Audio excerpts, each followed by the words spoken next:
LPL.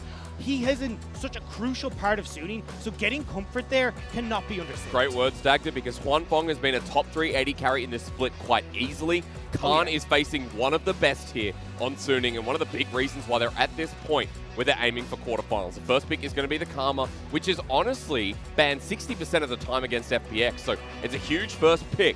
While for Suning, SofM back on some comfort. We're going to see what comes next, if it is going to be an AD for Hunafeng. I imagine that we'll go towards something like the Ashe here. I think that's your best bet, especially when you go towards the Graves. And this pairs so well with SofM, who's had the greatest success on this Graves. He's looked incredibly strong with it. And it's been a pick that Suning have really kind of boasted around, where we look back towards spring. A lot of the issues that Suning had were in these team fights, but have been finding a little bit more birth and control in towards the likes of the skirmishes. And that's exactly what you can offer with this Ashe, with this Graves. Spread out these team fights, fight them on your terms, and especially with Hunafeng calling the shots, that seems to be where Suning find their strongest engagement. Now it's going to be interesting to see if there is a response. What? Hang on a minute. Khan, Teemo, or Gimgoon? What? Okay, Remake it. Remake the lobby. Oh my god, my heart. This is not the IGBG series, because I just watched that upstairs, Dagda. I watched you and Munchwills have a great time down here. And seeing the Z, you know, game 1, Z game 2. I was not ready for that. I did have to check myself for a second to be like, hang on, this is Suning and FPX. This is the one that matters for playoffs, right? But we won't be getting the Teemo. It will be all okay. Unless there's some crazy strat. And I was like, actually, sorry, we meant to lock that in third pick. But realistically, Teemo won't be coming through. I think there'll be a bunch more stuff like the Volley Bear, these kind of things. The more standard picks in the meta, especially when you have something like that Karma locked in so early. We oftentimes do see something like a Volley Bear paired with it. But I'm curious to kind of look towards what Khan is going to play in this bottom lane. So you highlighted it in the opening sequence that we're kind of talking about. Hey, look, he has played Quinn, he's played stuff like Lucian. Maybe he's tried his hand at a bit of Kalista top lane as well when we start to see that rise up in priority, like with the Shy. So overall, I think there's enough there that we can see Khan go towards some of these things. But there is also opportunities to go for something that we haven't seen in quite a while. Like, hey, Karma's pretty well played in that top lane. She's been picked up a lot. We've seen Karma as an AD carry, especially if you look over towards LEC, where we've seen Reckless play it quite a bit in patches past. We're being teased with pick and ban. Hey, there we go. That looks a bit more standard. And actually, get the waves out. Here we go. Yeah, Lillia already locked in. We're going to see the Zoe across the board here, potential for Angel. We talked about how strong of a pick this is, his second most played, and he's got a crazy high win rate on at the moment as well. Now, I just have to let everyone know why we remade champs like that. Tian did reported a wrong champion picked up. According to the official rule, they offered the remake. The previous ban pick has remained up until the wrong pick, so that's why we see the Renekton coming through, and then the Lillia on the right side. Suning, everything remains the same up until that Zoe, but coming to the Zoe, a big pick for Angel that he has preferred. We were highlighting it in the head-to-head. It's something that Doinb does not play. So if Angel wants Zoe this series, he'll get it. Well, I imagine it's actually going to be Zoe into Karma. I mean, this is definitely something that Doinb has played. It is, as you pointed out, highly prioritized in that ban phase against FPX, which is why they've locked it in first rotation. So when you look at FPX's composition, you've got this Lillia, you've got the Renekton, who are both going to be sped up massively with this Karma. We are tending very much towards a teamfight-oriented composition for FPX. So I want to see how they round this out, especially when you're getting a lot of these AD carry bans put down into that bottom lane against Khan, who's stepping in for Elder Brooks. We've already had that Lucian mentioned, the Lux to pair on the other side for FPX. Already, Dag, to count those 80 carries. There's 4 taken off the board. Khan's going to be ultra limited here, and Suning, if they continue with this path, what other 80 carry do you take away? You know, things like the Xayah goes down to the B, C tier list. And the thing is, it's not even like you get to try and mess about in scrims with Khan playing AD carry, because LWX, unfortunately, is just something that happens on the day. It's not like this is, oh yeah, well, we've got a secret hidden pick here for Khan. This is like, oh god, our backs are against the wall. What are we going to do here? However, looking over Suning side, pure comfort here. They look absolutely so strong right now. They're going to lock in the Leona to pair super well with this Ashe, so not looking to go for something like the Lux or go for a high push power in the bottom lane. They want to engage, they want to take fights, and SwordArt has been stepping up massively on picks like these Leona to provide the engage that Suning needs. This is what I love. It's about key picks while the Jayce gets locked in. And you were mentioning, you know, the reckless effect for the Karma, but also The depth effect. Khan is a top laner, Yeah. and Jayce can be played in that AD role, however rare. So let's just find out where everything slots in, because this is an FPX draft to really lead us into game 1. Oh my god, the Pyke! Also in the LEC Dagda, but we don't play it here. We don't, and I mean, I don't think Hylissang really got to play it particularly well either. No, I'm sure Chris will probably play better than him. So this is the thing now. You have a very aggressive bottom lane. You can get a lot of poke off with this Jayce pick. You've got a lot of setup. This Pyke is going to struggle though, because when you look towards how soon you want to play this game, I mean, trying to get these picks onto something like the Ashe isn't going to be quite viable, because as you go in, you're going to be met by a shield bash from this Leona, a bunch of stuns. You've got a heap of slows that can keep you in check as well. Trying to operate in these fights and in these skirmishes as Crisp is going to be very, very difficult. And it looks like he will be paired with Khan. So the idea in this bottom lane is, right, we want to burst you out. Yeah. We get some sort of stun. If we can get a hook, then you've got this burst combo from the Jayce straight into the depth from below, and you can just murder Hunafeng in this lane. Because we saw the Karma and we thought, well, straight away that's going to be for Doinb, right? This is his most played alongside Rumble. And if we just quickly look at Khan, because he's been out on the bench for a while now, the Jayce is something he hasn't picked up this split. It's more of a, you know, the shy pick that's been coming through, or slash rookie as of recently. Well, you say that, but this has been a Khan special. Yeah, so back in LCK 2017 summer, history. Khan had a 90% win rate on Jayce. Oh, really? He is real damn good at this champion. So do not be surprised if you see Khan popping the hell off on this Jayce. Well, he's going to have to, because he's replacing LWX today, and this is not like 2019 summer where Doinb and Tian swapped roles. Doinb played jungle, Tian played mid, and they're like, what the hell? It doesn't matter, we got first place. This time against Suning, this decides which side of the bracket they're on. And for Suning, this decides if they're in quarterfinals with 10 championship points in their back pocket for free, or if they have to make the climb from round 1. The most important match to finish off the LPL summer coming right up.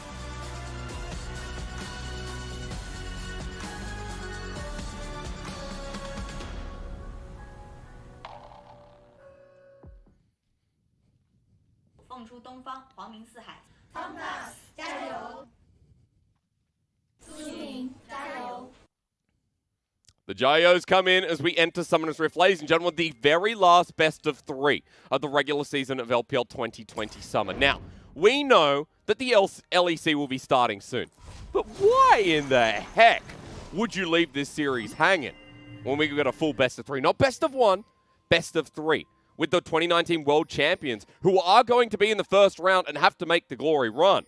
And Suning, who are trying to get past them and into that quarterfinals. And especially when FPX is a composition like this. I mean, why would you not want to watch and see how this one's going to turn out? Because honestly, I'm not entirely certain myself. They have an incredibly strong mid-game when you look towards how strong this Jayce can be. Same with Karma, same with Gimgoon in this top lane. Even Tian can have some impact in these mid-game fights thanks to the true damage. And if he can go towards something like an early Haunting Guys in his build, as okay. Oh. So they're thinking, they see the laning phase start. Now, Gimgoon's going to be going mid against the Zoe. Khan top lane, and Doinb laning with Chris. So this is actually what we talked about. This is all over the place, but this was what we were saying was like, this is a pick that we've seen played sometimes in this bottom lane. You've seen mages teeter into that role. Now, it's been a while since we saw Karma, but definitely has solid push power in this bottom lane. Can set up Chris quite well as well when you get enough of that poke down. But the big thing, exactly, it is a bit like Reckless. The big thing here, though, is Doinb is super safe on this Karma. Yeah. So it's very similar to an Ezreal in respect where you can farm from quite far away thanks to your Qs. So expect Chris to get out early and start roaming. I want to see him pick up these early Moby boots so he can go towards the likes of Angel in this mid lane, work with Gimgoon, and start to pick up these kills and the snowball rolling for FPX. Because the crazy thing is for Khan, he's probably the best laning top laner out of Gimgoon and himself, right? As he gets barreled down, doesn't help my core now that Bin's hit level 2. But the point is, put him in a place where he's comfortable. Gimgoon is still in a solo lane through mid, although a very different dynamic, as I'm sure a lot of people will agree. And Doinb on his safe champion in the bottom side. Well, I have to see how this progresses. Jungle intervention is crucial here. Tian is showing us his first Lillia in the LPL as we're looking towards... Okay, we see the cooldown reduction, AP, and I believe they're saying it's armor, so it doesn't matter. Yeah, I'd assume so. I mean, we did see Doinb hovering the Karma, but as... Oh, hang on, top lane. Okay, all right. Well, Bin's actually going to be ganked by Tian. The Blooming Blow start coming in pretty damn fast here. The watch out is actually flashed away from. No, it comes out just then as the auto attack with Airy. Tian dives it. And first blood goes to FPX while sacrificing his own life. A kill for a kill. I mean, you're at least getting Tian rolling, and Lillia is definitely a champion in this jungle that wants to get out and wants to start working early, but I mean, this isn't the best of situations here for Khan. He wasn't able to get it. He's now kind of low. Wave is pushing out against him, so he would love to get some help here to try and push this wave in so we can get a nice back timing, but looks like he won't be won't push too far past that mid lane state where SofM can look for a gank. Well, Tian coming back alive notices that SofM goes for an invade after Tian made that dive. And it's going to be interesting to see what pathway Tian goes for because there's a ward that's spotting this out. And SofM's back on over. I'm not sure if he's spotted. It's stolen away with the smite. Level 4 acquired, blue buff in the back pocket, and Tian has to go home. Especially when SofM has picked up this Scuttle Crab on the top side. He's now got blue buff. Looking to get a bit more for himself here as well. He's not quitting, is he? All right. This is the problem with Lillia, though. She's super weak to invades like this because she's not really good at skirmishes. And Khan's walked down to try and help him, but now stuck between two people. The smoke screen slows him down. He burns his flash. Tries to turn it onto Bin, walking through this lane for priority as SofM takes the Shock Blast combo, but Tian, I believe he's already used the Swell Seed, so SofM walks out reasonably successful. So this is something that I expect SofM to continuously go for. When Lillia is so weak to these invades, and you're on a Graves, you can duel her super effectively, especially being able to play at range when you've got like the likes of the red buff on SofM, but hook under tower. Yeah, but luckily for SwordArt, there is a wave still there, and he didn't attack anyone from FPX, so no scathing. As Doinb and Crisp are actually down a lot in CS here, and we don't normally see the Pyke in the LPL. It's been the Nautiluses, the Leonas consistently. The Thresh hovers in there Bard as well. a lot more yes, than anything Bard else. is massive. The Pyke has been a favorite of Crisp in the past. He's a great hook champion. I don't know if he wants me calling him that, but we'll see how he goes. This is his first of the split and the first Pyke overall of the LPL summer.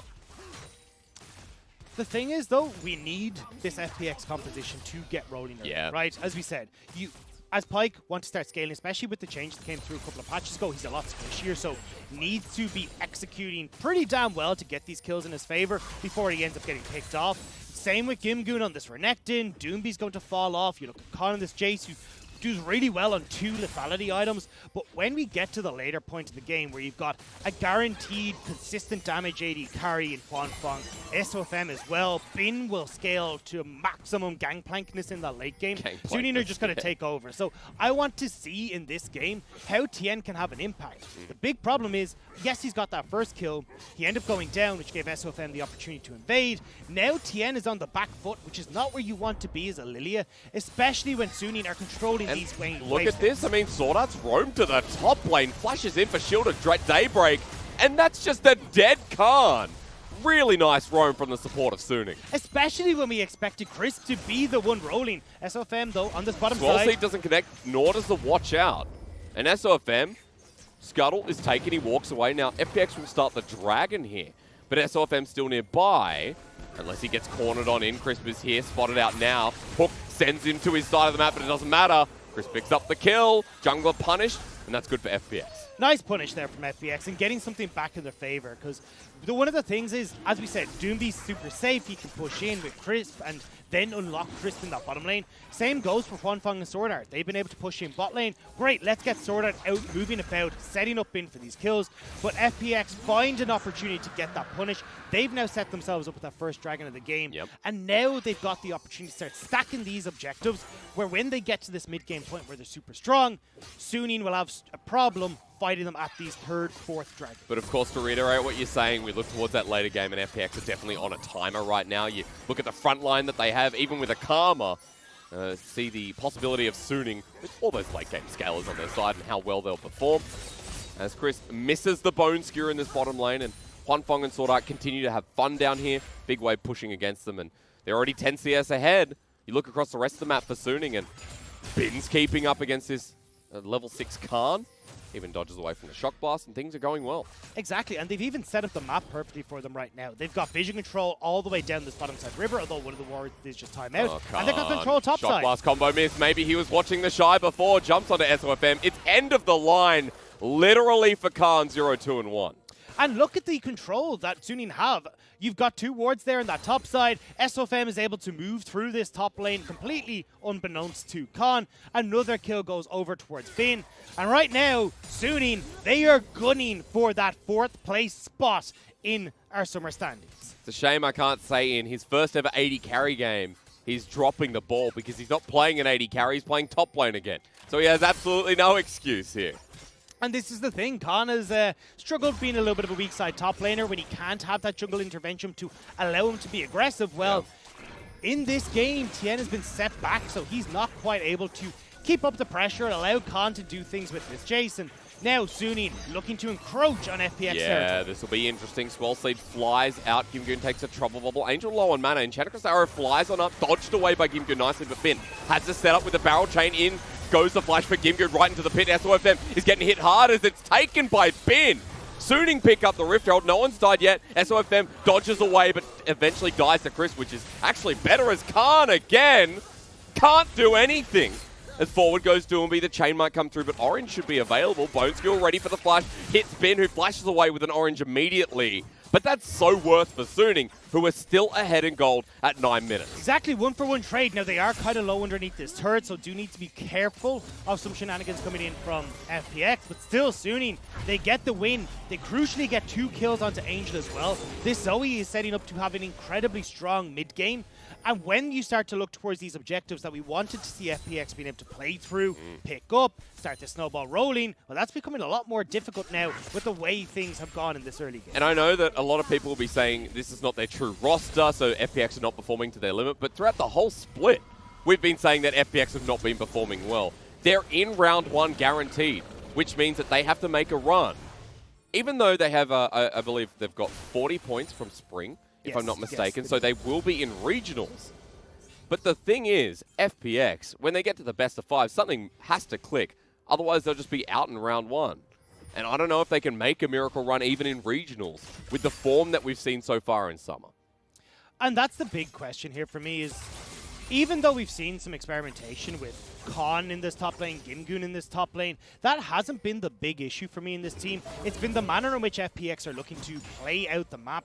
We've seen Tian has looked incredibly shaky throughout this split. Doinb as well hasn't been able to have as big of an impact as we'd known from him before. And even when we look towards champions that we'd normally consider Doinb super strong, like the Twisted Fate. Yeah. They're not actually able to play out the composition in a style where they play through side lanes. They're looking more so to actually find these fights, go for these 5-man engages, and on a composition that's designed around picks, it makes things a lot more difficult for FPX in these games. As Crisp is on the roam here in the top side, trying to match SwordArt at the moment. Rift Herald's put in the river. They wanted Shelly to go back to the wilderness, and that's fair. But right now, the rest of FPX have other dies. The lilting lullaby from Tian might set up SofM as Gimgoon charges on him with Dominant Solar Flare. Locks him down. Tian comes in with the blooming blows. And down. Gimgoon will go as well as SofM joins that pit. And now Angel might be in the club too. There's no ultimate left available. Enchantress Arrow from Hunafeng was beautiful as Bin sets up with the barrel chain. And now Chris too far forward. Goes into his little realm of wateriness, whatever that thing is. SwordArt low on mana has to run away, but Bin is not giving this one up. The barrel chain set up again and Khan flashes away. He's not doing too much damage with an uncompleted first item. As Bin will eat up an orange, he's practically full health again. Hunafeng being the target, slowed down by Doinb. We're fighting LPL style as the Bone Skewer was great onto Bin. Doinb will get the kill, and that watery goodness end up working out well for Crisp. And FPX managed to come out on top, so when we said, hey, look, Suning are off to a great start, that gold lead quickly being swallowed by that watery goodness of Chris, and now FPX can start to push in this mid lane. Gimgoon has found SofM as well, although it's not maybe a trade that he wants to take against this Graves, as SofM smites away that glow scuttle. As you'd expect, right? He is a juggler, so SofM walks away after taking the Swell Seed, but if we look at that trade, once again, Suning going even is great. The thing is, though, Sunni now have got actually, thanks to those deaths, surprisingly, decent back timings. They're actually coming out onto the map. They can move over towards this dragon. You're only looking at Doinb, who had to move up towards that top lane to shove in the wave. Now backing to move towards the dragon. So an opportunity here for Sunni to steal away one of these quick dragons. And when we're looking at either an Ocean or an Infernal Soul, Sunni delaying any of these dragons is going to be super strong. Yeah. And especially when we're talking about the potential now of an Infernal Soul or a Ocean Soul as well. Things seem to be rolling in their favor as FPX in the river clearing out vision, preparing for this one. Gimgoon angling for a flanking angle in case Sunni wants a challenge. But not grouped up. Bin does have Cannon Barrage. Sunni are far too spread out here. This is not the engage. But Tian is at half health. This is the problem. SofM's jumping into the pit. And this Lillia will not get the smite down. Gets destroyed. And FPX was separated here. Chris goes out with a Ghost Water dive, and Gimgoon is just dead. FPX are getting slaughtered by Sunni. Tian going into that pit, taking so low, separates completely from FPX. And when they saw Hunafeng on that bottom side of the map, you can just rush forward as FPX. You've got the speed ups there from Doinb to make sure you engage, even jump on towards Hunafeng to make sure you're finding these fights, but they're not quite able to. The dragon goes over and Sunni are collapsing on this bottom lane hysterics. Here we go, that ward not going to spotting out the cross till it's too late. Angel already on 2 kills, wants some more. Trouble land from downtown. Doinb cleanses it away, but how does he survive? The answer may shock you, and the clickbait's there. 3rd kill for Angel. Chris survives. Luckily, as well, C does absolutely nothing, and FPX lose another. It may be the clickbait call, but it's been a bait this entire time where it's just Sunni eating up everything on FPX's side. Tian in the middle of this is the Lillia. Like, this is the problem I have with Lillia, is that she's so squishy. So if you get separated from your team like that, you can get picked off so easily. FPX also kiting away, allows Hunafeng to have a position where he can now rejoin the rest of his team. They fight that front to back style, and a composition that is looking to scale is smacking FPX right now. I feel like every time we see a Lillia in the LPL, we should put a poll in chat saying Lillia or Lillia. I feel like this may be a Lillia game. 2-3-2. It started out with some good skirmishes, but Tian has been falling aside as SwordArt has taken over with Crisp. Tian on his way. Look at that little prance and how cute it is. As Enchantress Arrow, was that thrown out? No, it was something else. SwordArt actually might be called. Ghost Water Dive, and the X mark in the spot might not matter. Crisp is on a rampage, though, and it is a Pyke support now, 4-0-1. Herald there, 4 versus 5 if Sunni want to contest. Big pick coming through from FPX. Now with SwordArt gone, the only engage that they really have is Hunafeng, and when you're trying to lock down some of these key members on FPX, like Gimgoon and Khan, 1 arrow ain't gonna cut us. Bone Skewer aiming for Hunafeng. Target selection for FPX still good as SofM in the back of the pit. Lilting Lullaby used on him, and he has to back away with collateral damage. And Chad across the arrow was burning on the side. Bin is the target. Ghost Water Dive again from Chris to heal on up. Herald secured by FPX, but the challenge out of Sunni is non-stop. This has been such a back and forth game so far, over a kill a minute, and FPX at least are starting to get these objectives back in their favor. Now Sunni looking to push in through this mid lane. Also members from FPX here, they should be fine to just clear this one out, but Sunni really want to force the issue. You got to remember that Angel is such a threat at this point in the game with Luden's Echo. No one wants to go near him, and Sunni get their first turret of the game, First turret of the game in general. That 2k goal lead stands strong. I didn't expect that turret to go down. When you've got so much wave clear between Khan and Doinb, you'd have expected they could have cleared out that wave, but here we go. Chris gets the auto attack onto SwordArt, which pops him over the wall. And even though they do get the pick on towards, well, with getting the pick on towards SwordArt, it does set them up to get this Rift Herald, and they should have been able to back away, but unfortunately couldn't get towards that mid lane turret fast enough where they can hold on to it. With that mid lane structure down, though, it's pretty nice for Sunni where they can now shove in super effectively, try and get further control around the likes of this dragon that's going to spawn in a minute 30, but you do have at least that Rift Herald getting some much needed gold into the hands of FPX. Only slowing that lead down though to a 2,000 gold lead for Sunni. But SwordArt is on the way, and this turret trade may come at a cost. SofM was angling down as well, as Bin is having a great time against the Jayce. He's never really been down in CS. It's a Trinity Force and a Longsword versus a Youmuu's and another Serrated Durkin. Yep, Bin has some gold.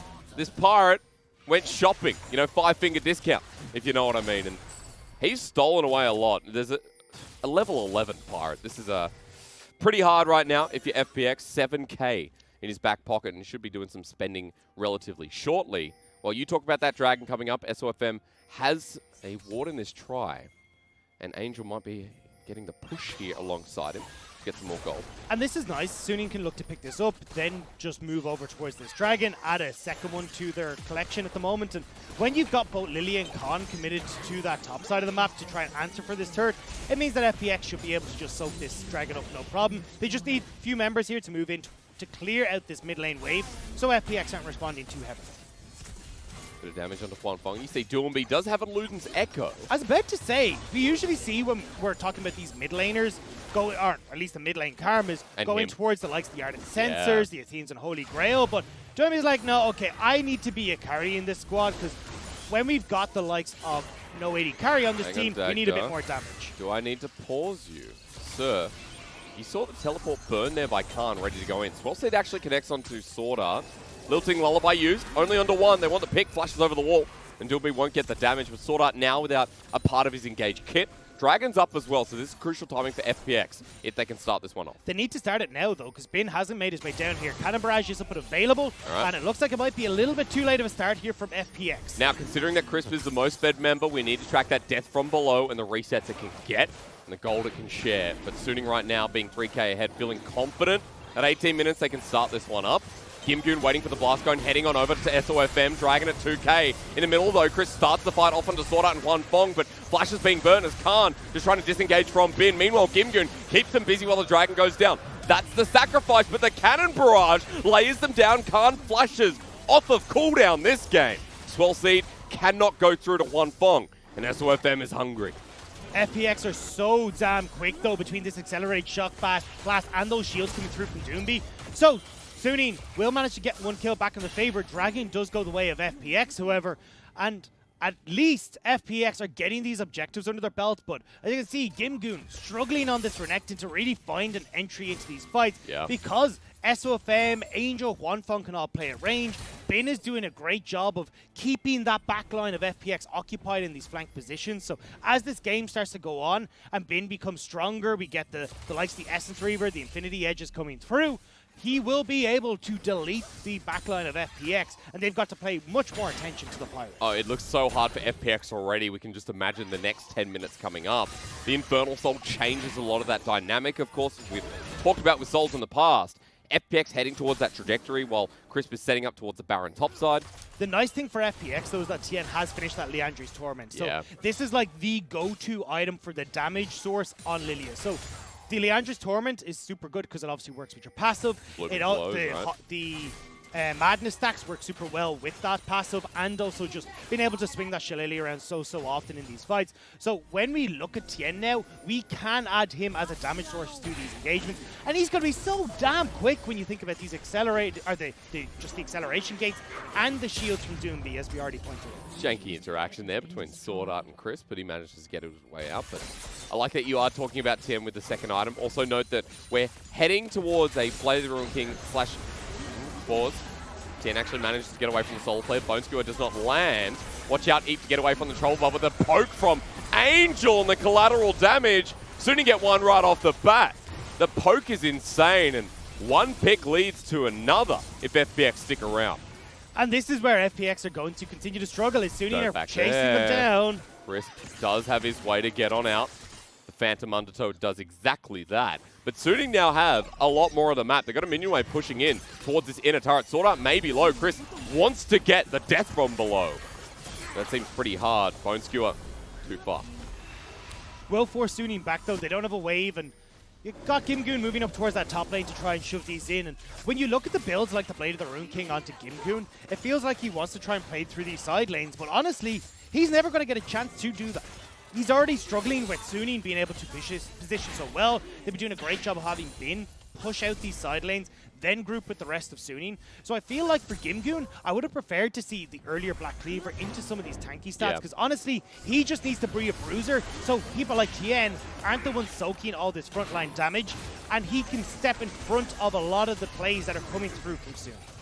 He just moves for Tian. He's like, I'm not dying for you. And that's fair enough, you know? I can't it's not really. I can't blame him. Look, it's a case of you're caught between a rock and a hard place. You're trying to dodge away the paddle star, or dodge into the paddle stars from Angel. You got an arrow coming another way. You got sleepy trouble bubbles everywhere. Soulflow's going to fly through Enchanted Arrow. No one blocks for Doinb. SwordArt jumps in over the wall. The bone skewer is great, but FPX already down and mad. The swell seed hits onto 2.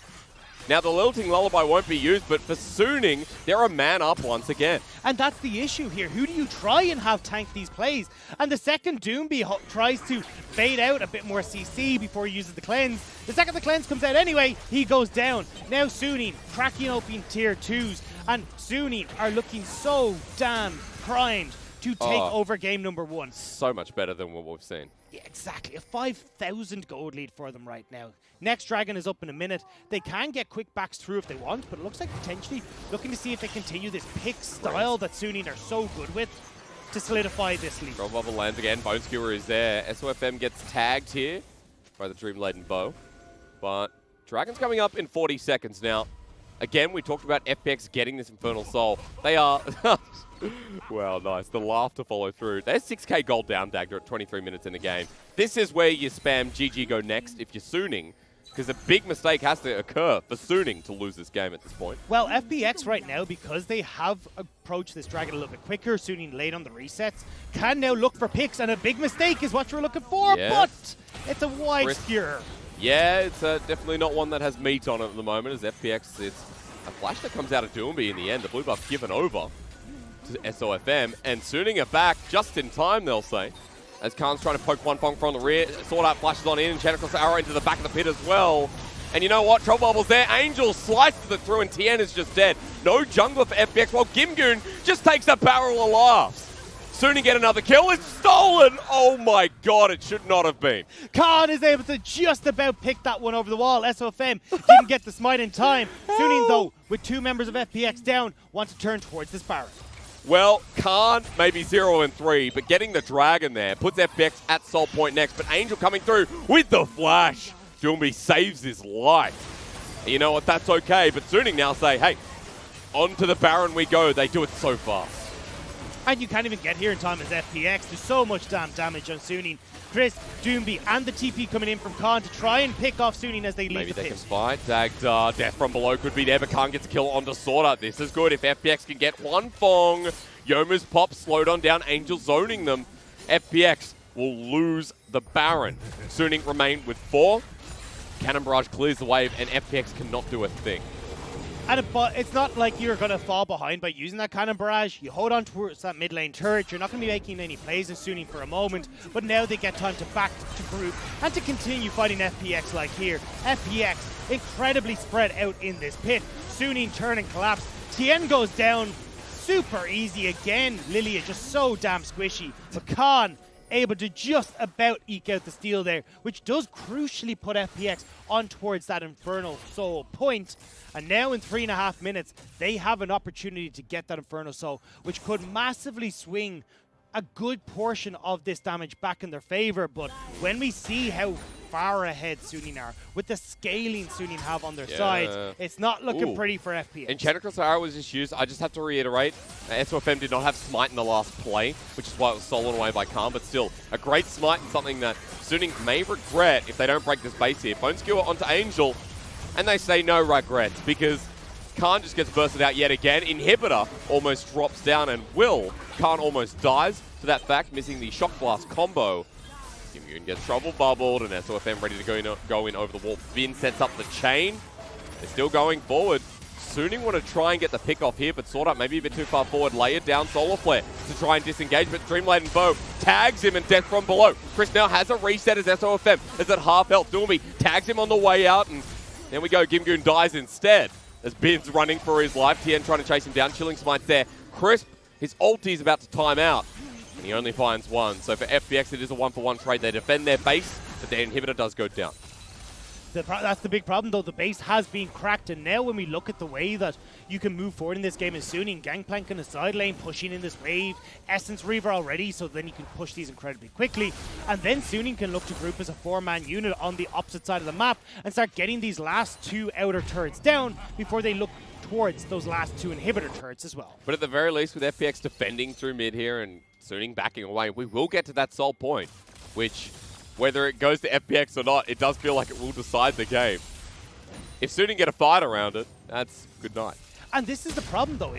If Suning are able to find 1 to 2 picks around these on crucial members of FPX, well, then they can just look to end the game through mid lane. Especially when you got super creeps there, Sunny can push in super aggressively in this mid, same in this bot side, and then fall back towards that dragon, and it makes it so difficult for FPX to try and defend. I think FPX are just going to give it up. It's one dragon going over to Suning. You're not in a place where you can really fight against it. But you know need to FPX, buy time. I know. We've got a Lillia, and we know that Lillia... I don't know what Lillia loves to do, honestly. Just, what a ridiculous champ. It's the Hecarim and Nico went out for dinner, and Tian, you know, Lillia is the result. That's all I'm saying. Yeah, a couple of months, well, 9 months later to be precise. Swell Seed does land on Hunafeng, but turret's already gone. Now onto another inhibitor turret with Bin hovering around off the side to mid. Crisp is trying to pick him off. But his barrel chain connects and FPX die at this point. And FPX are struggling massively. And here we go. You see already pushing in. Resets coming through now for SwordArt. He will be able to get it back onto the map, but will mean that Sunny, at least with the vision that they have gotten in towards FPX side. Going bowling through the mid lane. But watch where the lane states are right now. So Bin pushing mid lane. Bot lane has already been shoved in. 30 seconds until this Infernal Dragon. Sunny are in fantastic spot now to get control of all this jungle. They already have control of river. And how do you try and approach this as FPX when you're walking straight into massive damage from Bin, SofM, Angel, and Hunafeng's just waiting for a pick with this Enchanted Crystal. SofM almost has his third item. He's got a Zeal and a Vampire Acceptor. He's pretty large at this point, level 14 over 13 for Tian. Tian's still on that blasting one, waiting for his item. We've got the 2 items for Renekton mid. Crisp now in a bit of a pickle. Might have to use that Phantom Undertow to get out, but hovering around the side. And with his Umbral Glaive, he will spot out a couple of wards on the way through. Dragon just going to drop, as you said. FPX not in the position there. They're heading towards the top side instead, and might clear some camps, while Suning could just go bot and try and end. It's just about trying to get some sort of goal back in their favor. But the problem is, hey, look, you got a Blade of the Rune King, Black Cleaver, Renekton. Who's he ever getting onto on Suning's side to actually use this Black Cleaver and Blade of the Rune King combo? Same when you look towards the likes of Khan. He's got some great lethality damage, but there's so much here that you can answer back for that poke on Suning's side. It doesn't really matter. I've already got a concept for the Lillia skin. All right, let me Mr. Tomness from Narnia. Did you ever watch Narnia? Yeah. I'm a thorn. You know? Yeah. That's a Lillia third skin. Oh, God. It's almost as good as Disco Nunu. But nothing beats Disco Nunu, I know that. You got any good skin ideas you want to put out there so that you can kind of like, quote-unquote, copyright them on broadcast? I had one a while ago. I can't remember what it was. See, the thing is, I have this theory that if you actually start putting out all your good skin ideas, Riot probably can't use them because there will be that one guy who goes, no, that was my idea. I'm going to start making, like, here's all the concept art I did and it's going to ruin it. I have proof. I said it. But that's why they won't get made. So what you have to do is just secretly message a writer, give them permission and go. You can go free with this. SofM moving into the mid lane though. We might get a full-on fight. The Lilting Lullaby used on the backside, and Tian, that ult didn't really do much. Maybe it stopped Angel from getting in and killing him as Chris gets the Phantom Undertow out once again. SofM is ignited down. They want the kill. They want the reset. Death from below from Chris would change the game, but it's so hard to see how anyone gets that low. Crisp again with the Bone Skewer onto Bin, nicely dodged away. The level 16 GP is tanky as he is damaging at this point. And you know what? There's a Baron there. So he's kept the whole of FPX mid, while this is just getting shredded. And Crisp will run into Angel here.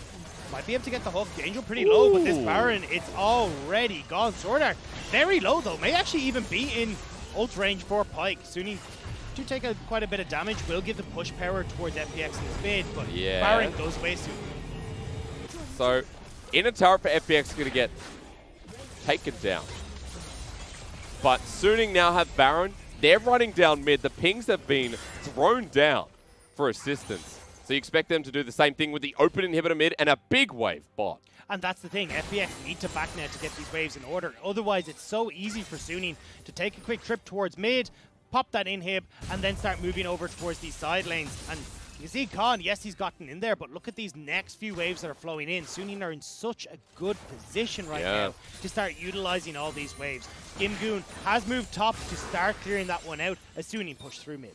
Swirling Seed, it continues to be the bowling ball down mid. And Zoe versus Lillia, while it is cute, I do prefer the Zoe this time around, even though they're different roles, almost with her third item. And now the inhibitor's gone down with Baron, Suning's confidence says, we can threaten mid a little bit longer, but have they stayed too long? Crisp is heading on in. The bone skill once again onto SofM. Misses at close proximity. SofM collateral damages out and makes it look way too easy as a lilting lullaby again is too far away, Tian. Hunafeng is at least 10 arm lengths down Summoner's Rift.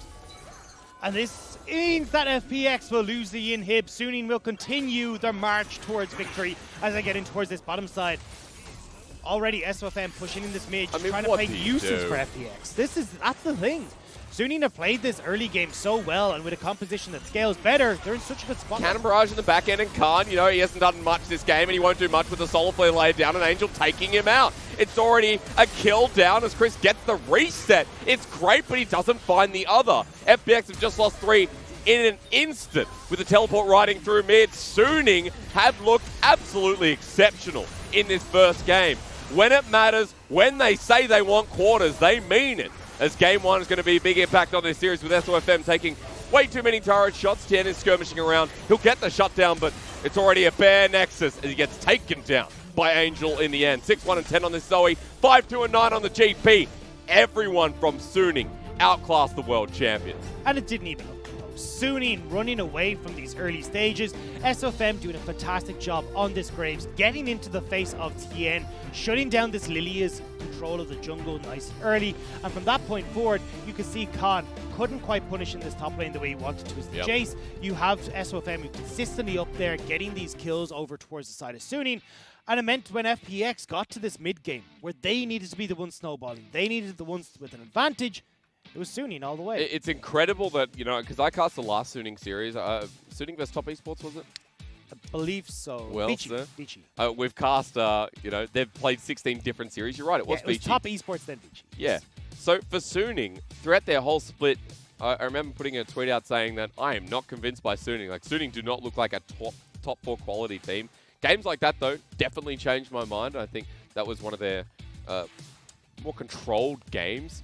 But having said that, FPX were sometimes handing things to them on the platter. and FPX, this is the problem, is like, this is not the world champion roster. Doesn't matter if it's Khan and Gimgoon today with no LWX.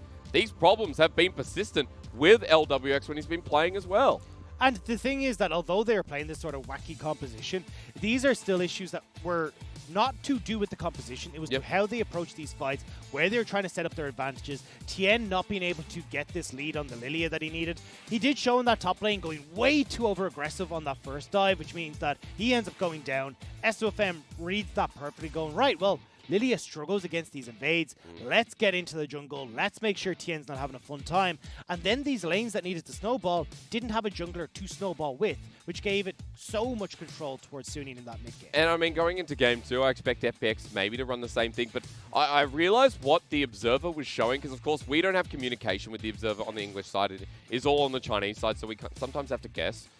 What they were looking at is that Suning predicted it because there were MR runes on the bottom lane for Hunafeng, and there were AD runes for both mid and top. So they knew that Khan and Gimgoon were going solo lanes running into this game, and that Doinb was going bottom. So it was very well read by Suning to adapt and expect exactly what FPX put in front of them. Fantastic job from them, and I think that's where we're kind of looking, going, okay, well, what's your game plan now, FPX? Because we saw the funny business, it hasn't quite worked out, and obviously it is awkward for FPX in this series because Khan is sitting in, LWX is out because of an illness, and it just makes things so much more difficult for FPX, who are trying to win this series to get themselves better seeding for our playoffs. It is really unfortunate about LWX, but again, the same issues being prevalent shows that it is an FPX issue, not the roster they're currently running with. And although Khan did the most damage, he was the least impactful. It was bullying Khan in the early game, transitioning to getting these fights that Suning shouldn't have been ready to take, but because they were so escalated earlier on, FPX just got decimated. Yeah, well, your damage is going to look pretty good as a Jayce. If you're running away, you throw an accelerated shock blast back towards Suning. But either way, Suning, early dragon control for them. Early Rift Heralds were going their way. Even these early fights were going their way. And it really felt like this Lillia pick didn't work for Tian in a lot of situations where he's getting caught out, going down first. Same when we look towards the build from Gimgoon. It just didn't enable him to actually do anything in these You know what? Coming back to objectives, like, you know, there was one dragon at FPX, and FPX set up the Rift Herald, but it was stolen by Bin on Gangplank. And then the second time around, FPX got it, but it was like the second Rift Herald was so late that Suning had won the game by that point anyway. So, ladies and gentlemen, FPX, if you're a fan of the world champions and also V5, if there's any V5 fans out there, you need FPX to buckle up. And if Karma was on this roster, he'd get the belt. I don't know what Warhorse gets. Maybe he gets the oranges because they don't leave any bruises. Ladies and gentlemen, we're going to go to a break.